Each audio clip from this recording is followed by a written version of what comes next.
Hello, everybody. Welcome back to the show. This is the Science, Facts, and Fallacies podcast. My name is Cameron English. That's Dr. Liza Dunn.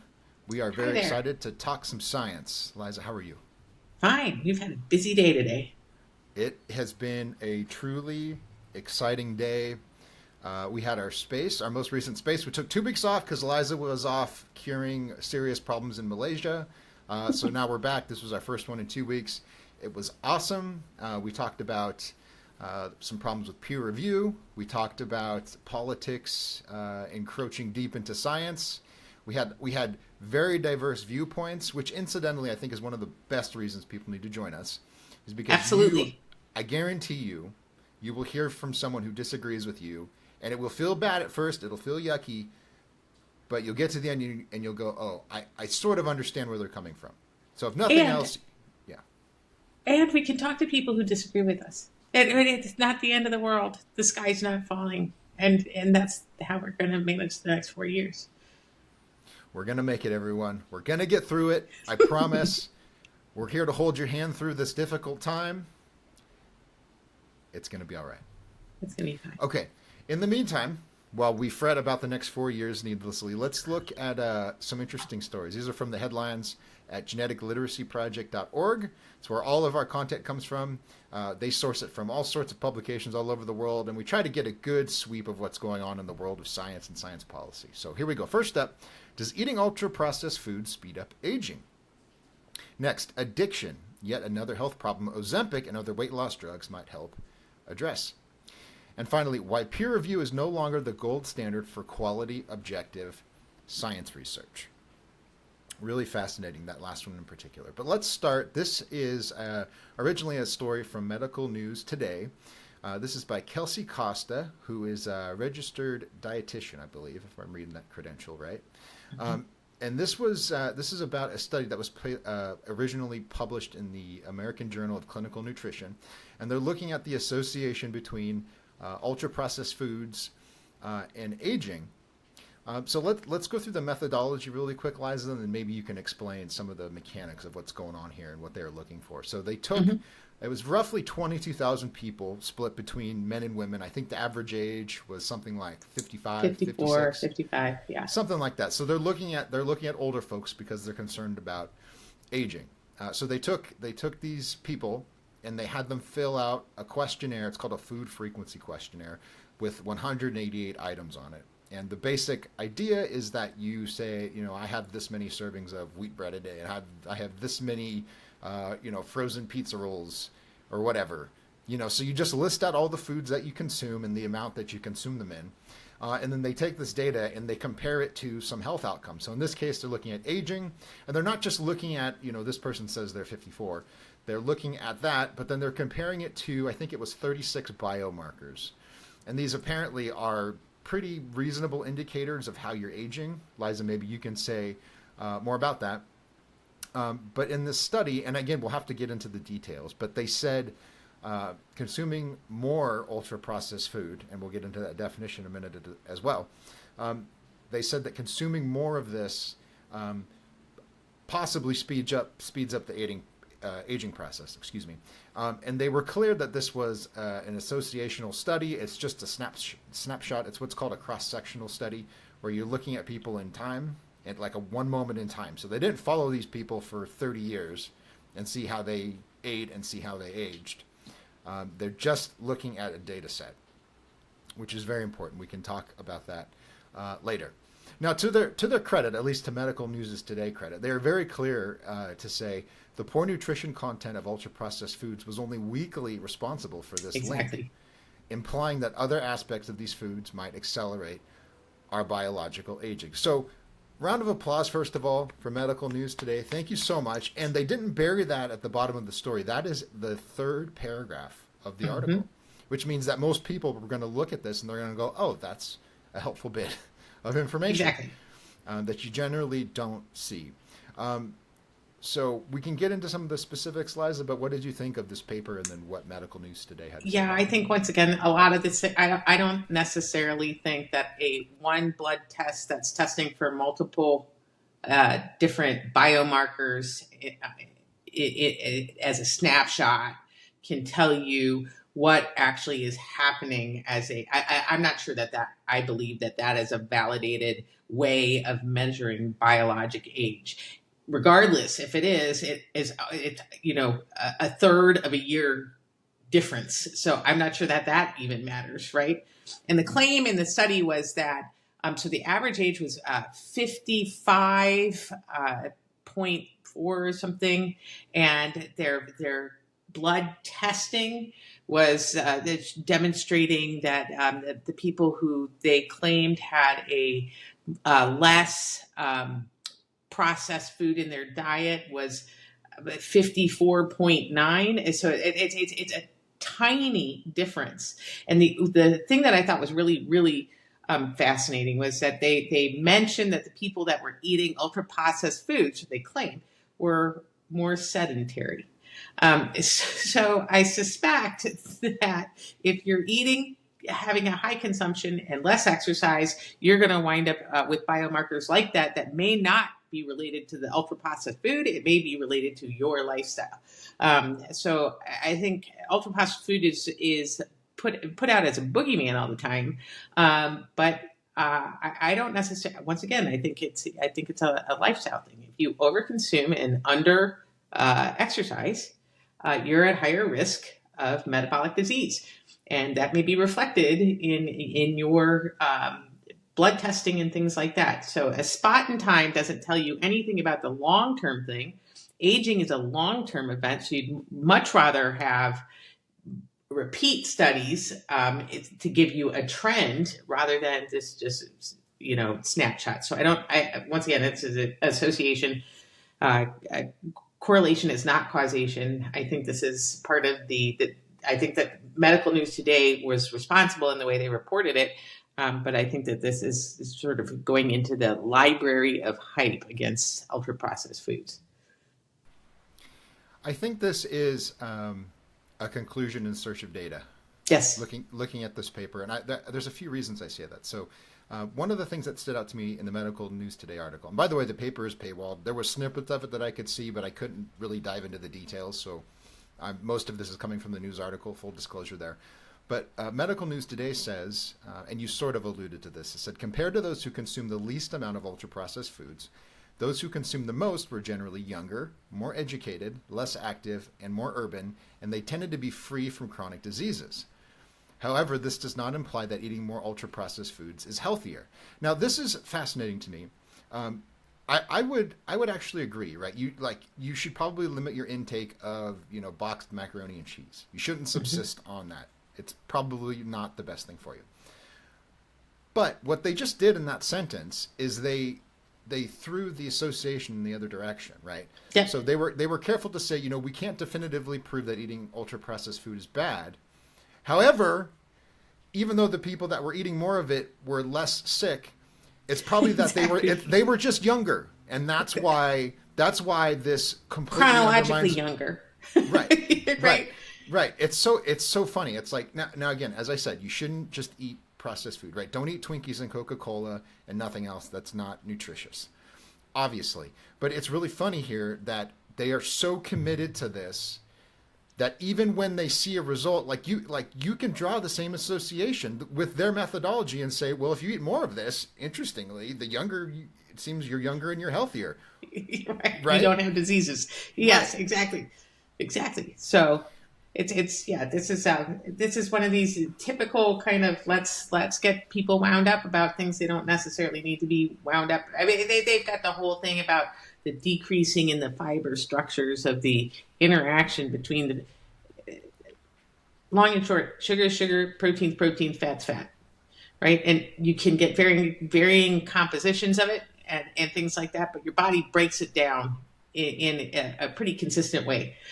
So I think that regardless of the formal, if you're not chewing on a stalk of wheat, because the stalk of wheat, you're not going to be able to get as much benefit out of a piece of bread, which is the ultimate end of food processing. I think that's naive to talk about the original structure of the plant that made the food that you're capable of eating. The other thing is that there's a lot of fortification that goes into food processing, and fortification adds things that are beneficial that you wouldn't necessarily get. So thiamine and other things that get put in that process that give you access to vitamins that improve your health.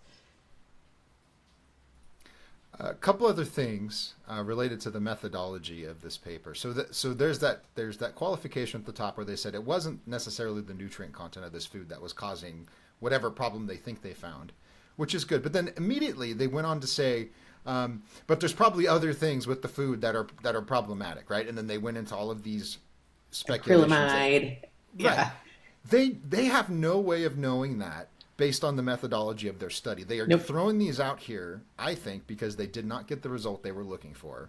And so they started going on about endocrine disruption, the plastic from plastic stored it. When you cook grains, acrylamide develops, which in very high doses over the long term can be harmful. But don't in the get doses enough that of you're it. getting, it's not gonna. Don't sweat it. Right. So like when you eat a piece of toast or you eat a piece of garlic bread at an Italian restaurant, there is a little bit of acrylamide in it from the cooking process. But you're fine. You got up and you went home and nothing happened because there's just not that much of it. So one and two, when people came up with the solution for that problem, balloons! Look at that. when people came up with the solution for that problem, they nobody wanted. I mean, when it wasn't the McDonald's GMO potato supposed to make decrease acrylamide, GMO decrease the amount of acrylamide in the final French fry, but no, it was GMO, so that everybody opposed it. So how do you, if you can't go with a solution to these problems, but you make these problems so worrisome for the general population, I think it's a little bit nuts. You can't win for losing, as I think I've heard you say. One final thing before we move on here, and I made this point in our space as well, and I'm going to keep making it because I think people need to hear it. Everyone right now is freaking out about certain people that Donald Trump is appointing to run the public health bureaucracy, Health and Human Services, Center for Medicare, and all of the, right? There's some really odd people being put in charge of these public health institutions, to say the least. Mm-hmm. And everyone is complaining about, there's no science behind this claim that food dyes are harmful. There's no science behind this claim that Fruit Loops are going to kill your kids, et cetera, et cetera. That's all 100% true.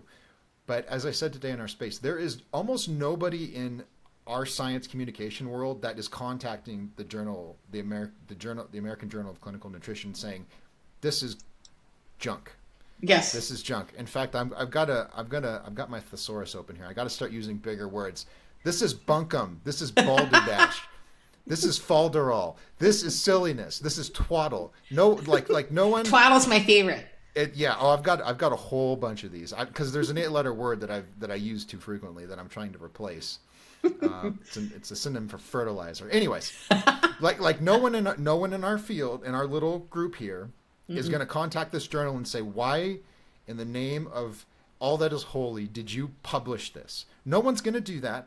And there are thousands of epi papers just like this. They're based on data sets that are decades old sometimes. They are self-reported. A lot of the people are dead. You have no way to verify the information. A lot of the studies were originally not designed to look at food processing, which is a very critical detail. In other words, the scientific establishment has been generating this sewer of garbage. Oh, hold on. I gotta find another one. Hooey, bunkum, blather, humbuggery, right? The sewer of humbuggery, of epidemiology has been flowing for decades. And only now that we have a couple of really bad people being given power potentially, only now are we going, but he believes that ultra processed food is killing people. And we know that's not true. It's like, well, yeah, well, where were you 20 years ago? Exactly. Where all the journal, nobody, it's like, we're going to feed this destruction. We're going to feed this virus. And then when it starts infecting people, we go, where'd that come from? Oh my goodness, how did that happen? Anyways, that's enough. You get my point, right? This is not a good study. We don't need like if especially for aging, right? You don't need a cross-sectional study to look at aging. No, What no, sense does that make? It's like, no. Do a cohort study. Do a prospective cohort yeah, study and watch what happens in real time. yeah, yeah. I think eating green popsicles makes people shorter over the long term. Well, how do you know that? Well, I asked people one time how many green popsicles they've had in their life. And yeah, it's what are we doing? That's exactly right. Yeah. Yeah. All right. There you go. That's my humble and biased opinion. There's more we could say. We've done other episodes on ultra processed food. Go look those up. But let's move on here. This next story, I think is much better, much more insightful. It's well written. It's And interesting. it's looking at a very curious question, let's say. This is from the New York Times originally. It's called The Breakthrough Drug to Conquer Addiction, Ozempic. And this is by Maya Shalovich. Yeah. She's a journalist, covers drugs. She covers harm reduction. Really interesting. She makes a lot of really good observations. I don't agree with all of her conclusions. But she's a good writer, and she's a very critical thinker, I think. Mm-hmm. And she's looking at a really important question here. So we've talked a little bit about these GLP-1 drugs. Liza can discuss the details in a little more depth. But in essence, these drugs help people control their appetite, and they're helping a lot of people lose weight quickly. Not at a dangerous pace, but they're losing weight consistently and quickly, and they're keeping it off, it seems. And so there's some concern that we're going to find some side effect that we weren't prepared for. But that hasn't happened yet. The studies keep coming out, and there's nothing severe. I think there's been a few rare cases of serious side effects, but nothing common. It's not like thousands of people are losing fingers or something after taking this drug. But what she's looking at here is the possibility that you are having addicts are putting their addictions in check to very harmful drugs in some cases. And the way that it's been uncovered is interesting, is you have a lot of people who struggle with drug addiction who also are overweight. So they're eating too much. And she gives an anecdote of a doctor who fits this description. And maybe you can elaborate on what the mechanism might be. I don't think that's clear yet, but what it seems to be is that the way it helps people control their appetite, and the way that this gentleman in the story describes it is he says, I'll go to a fast food place, and instead of eating 5 Philly cheesesteaks, I'll eat half of one and a few chips, and then I just lose my interest in it. Yep. And it could be that the same mechanism is at work with drugs, right? Because people will use a little bit of a substance, but then they don't crave it again, or the cravings are more manageable. And so over time, they use less of it. Maybe they stop entirely. So this is a major breakthrough. And I think there's some ongoing clinical studies to see if this... Yeah, so there are some ongoing clinical studies, and there's some animal studies to back it up too. So it's really interesting. So these drugs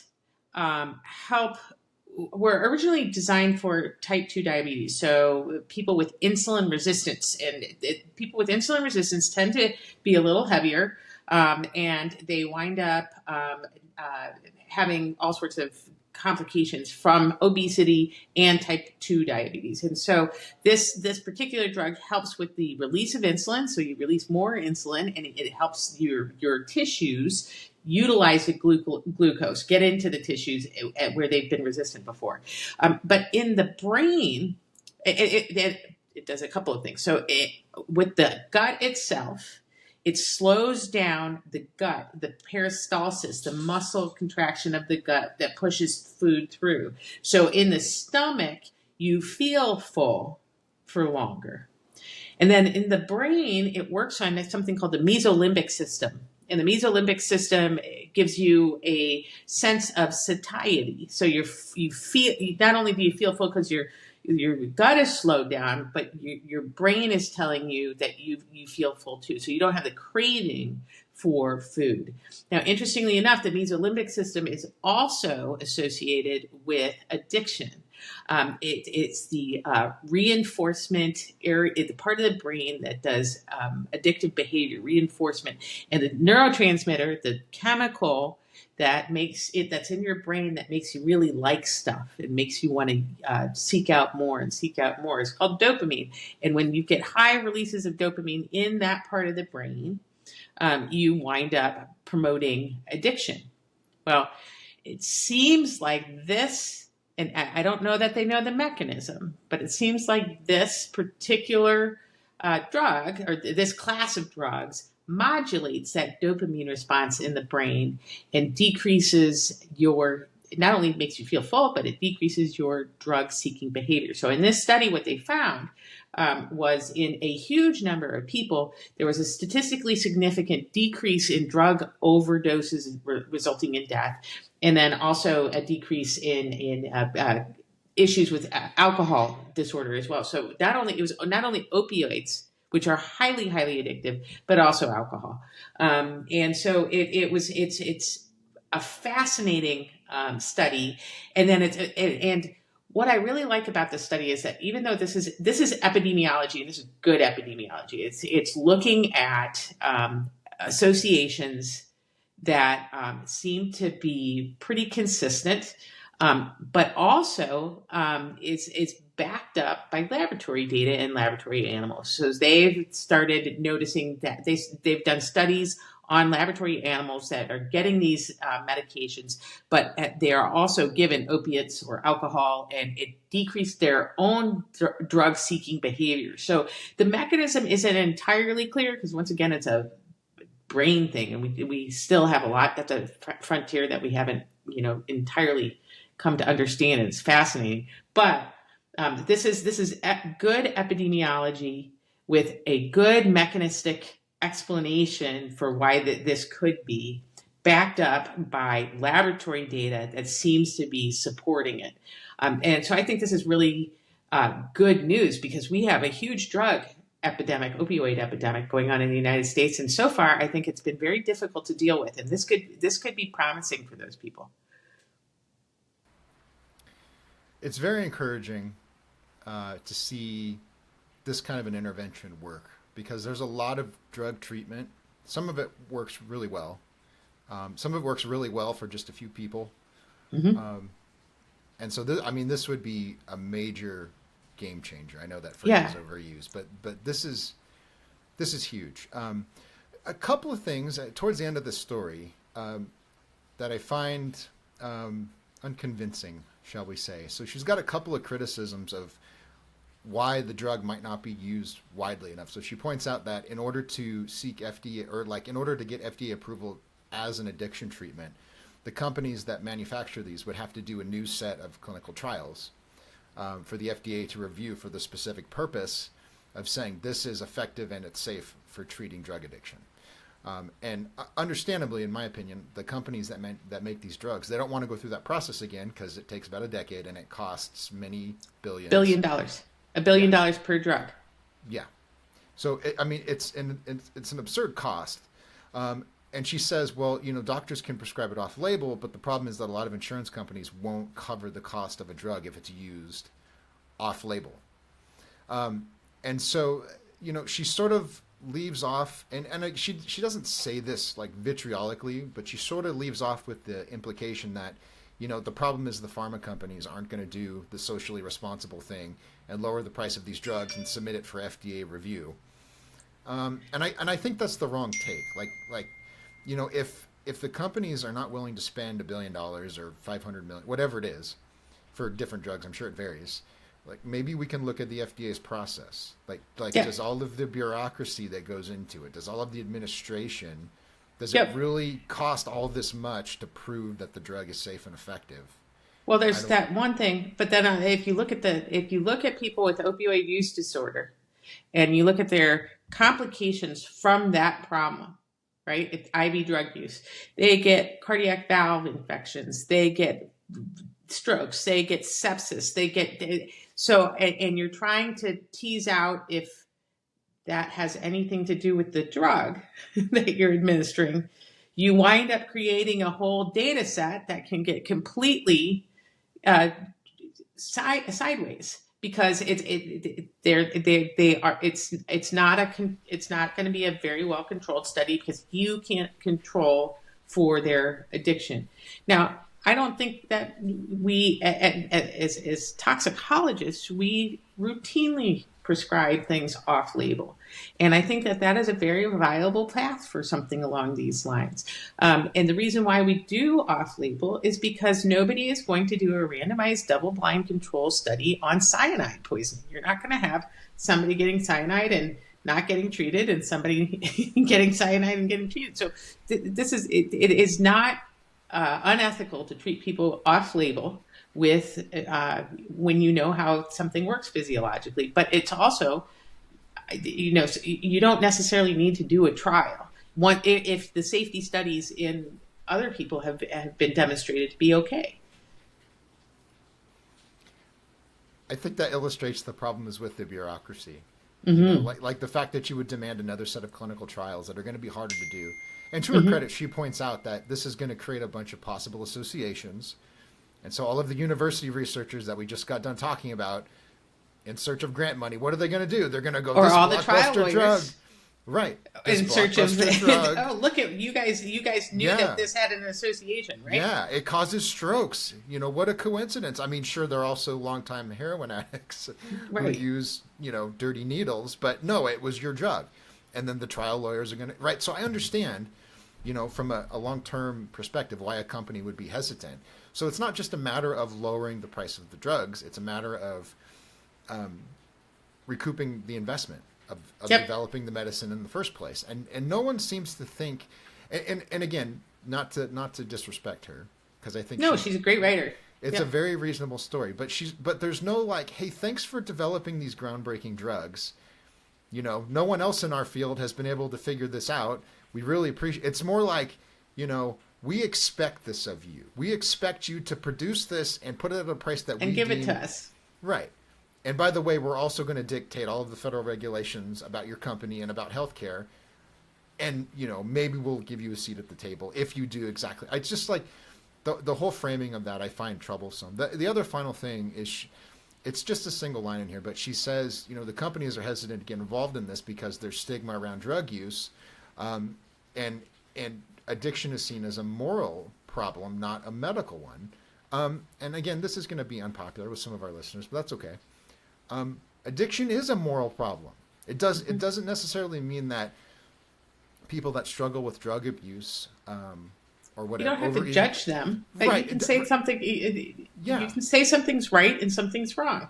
And saying the difference between saying something right is right and wrong. That's a moral thing. You don't have to say that, oh, you're so much better than this person and blah blah blah blah blah. You know what I mean? But you have to address a problem as a problem. Yeah, and if you say, this is the other thing that's, my harm reduction friends are not going to like this. If you say, the person who's the addict, they don't like that word either, right? Mm-mm. People with drug use, whatever. If you say those people don't have a moral failing, you have a moral failing for telling them they have a moral failing, right? You're still making moral judgments. You're still injecting your personal beliefs into the discussion. You're just mad that other people are doing it.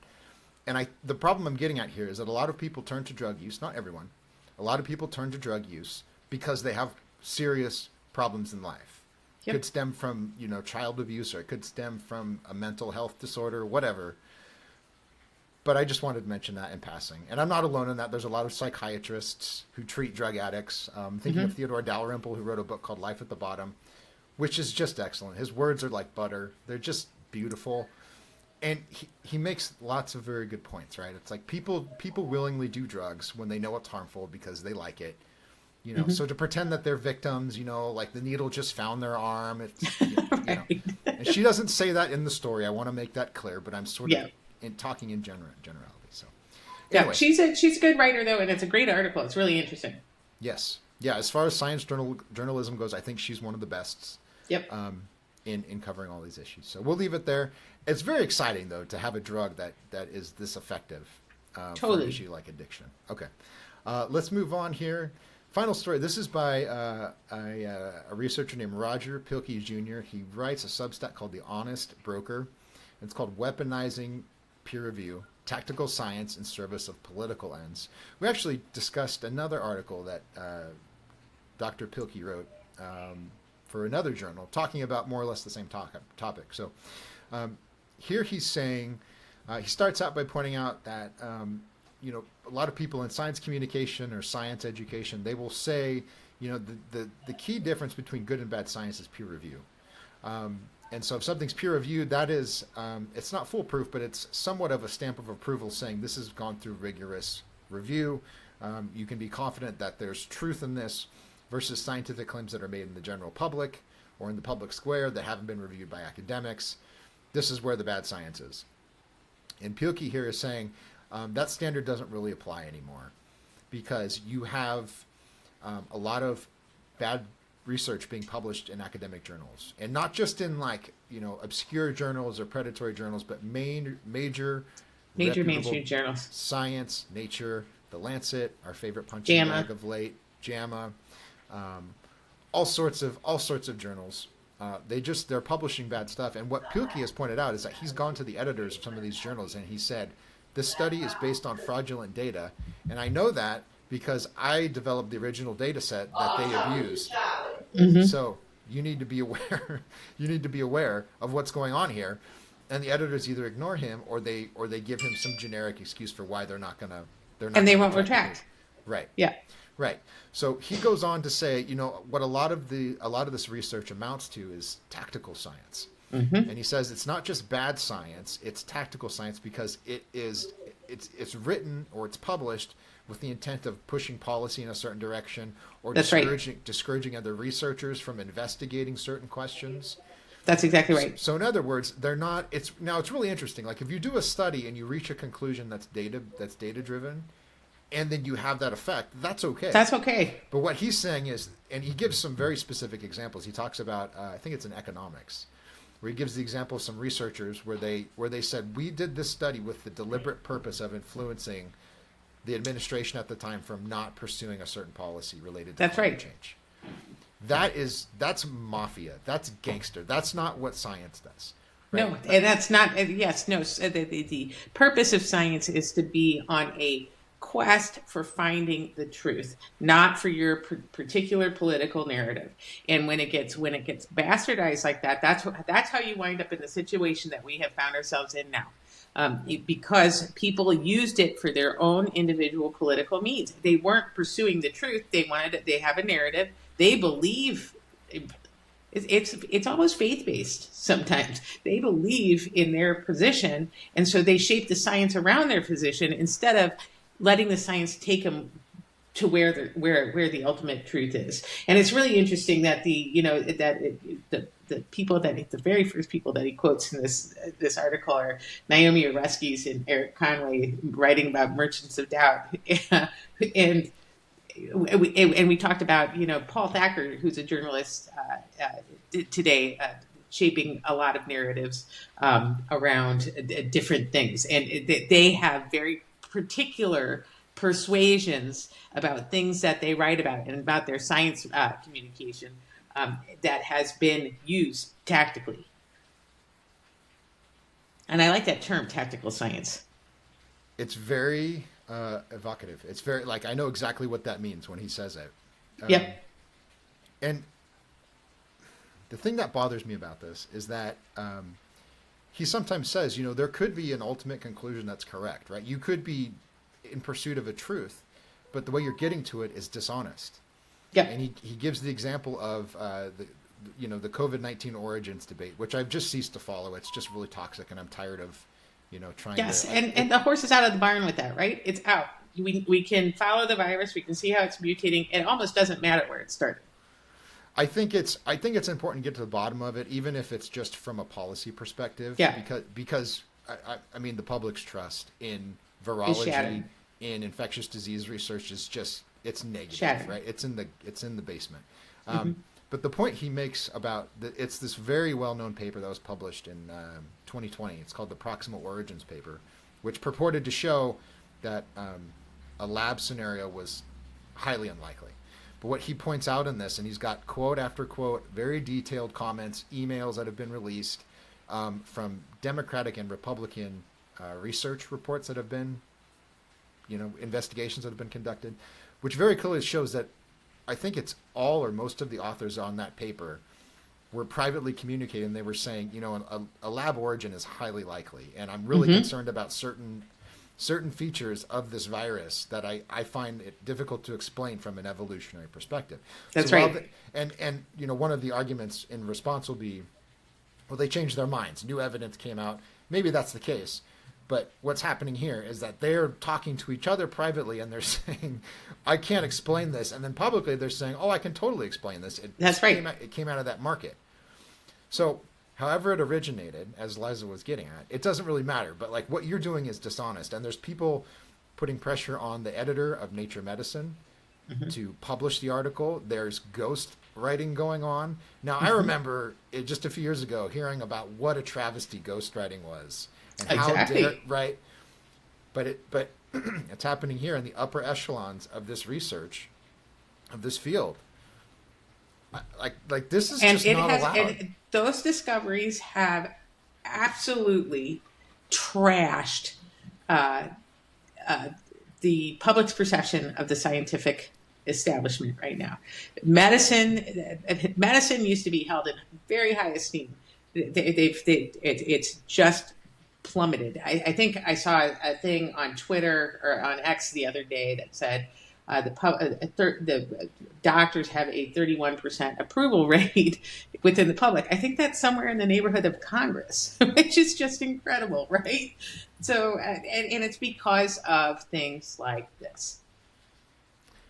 It's remarkable, and the thing that gets me about this is that this cohort, they're part of this broader science community that has insisted this whole time, as they contradict themselves and change their minds and lecture everyone about how stupid they are, that like this whole time they're looking down at people and they're going, "You're too dumb.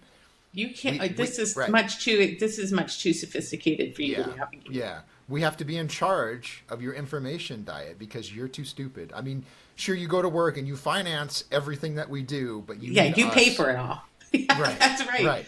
But you're so dumb, right? Like you're too stupid to understand that, some people probably don't need a COVID vaccine, especially if they've got infected and survived an infection. So we're just going to tell you that everyone needs to get it because you're too stupid to understand that there's different categories of people that might have different risk for infection. Or your kid might have gotten myocarditis and you don't want to get that booster. Right. So. Yeah. And it's these kind of things that are unfolding, right? There's a group of very respected doctors who are sort of having this public dialogue finally. For a long time it was, the establishment respectable people say this one thing, and then there's this handful of quacks at Stanford and Harvard, and they're quacks, and I wrote a long blog post. Them. Yeah, right. And whatever, you don't have a conversation with them because that might 4.5 years later, it's like it's acceptable now to go, oh, yeah, you remember that whole concept of risk assessment and assessing the benefits and risks? We're allowed to do that again. Now, during the pandemic, everything was precautionary principle and follow our advice, even if it's absurd, because we're the smart ones. Yeah, so, and that's still coming out of academia a little bit. Right. So I don't want to get too much off that rabbit trail. It's one of my favorite ones to hop down. But the point that he's making here is that this is, well, let me say this. I think he would agree with this. He doesn't explicitly say it, but one thing that comes out of this blog post from Pilkey is that this is a very simple thing that the science community could do.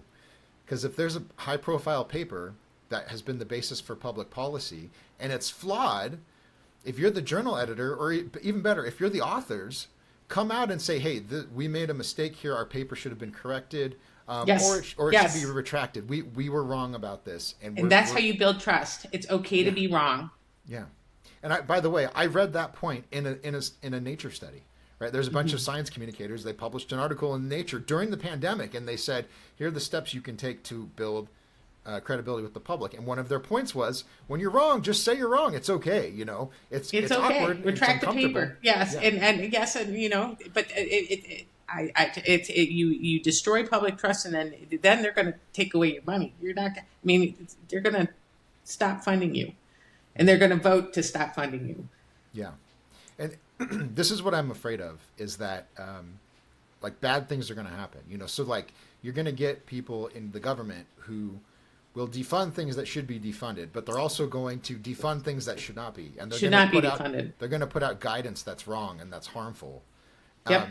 But you could have prevented this. I'm not to be cynical. I don't know if this can be prevented now, but if you had come out and said, we overstepped here. We're sorry. We were hypocrites right here. We're sorry. We were working with incomplete information. Yep.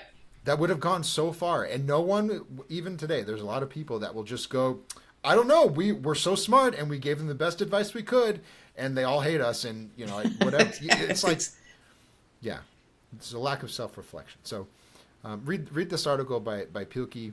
Really good stuff. Read his blog, Honest Broker. I've learned a lot from him. I'm going to read it.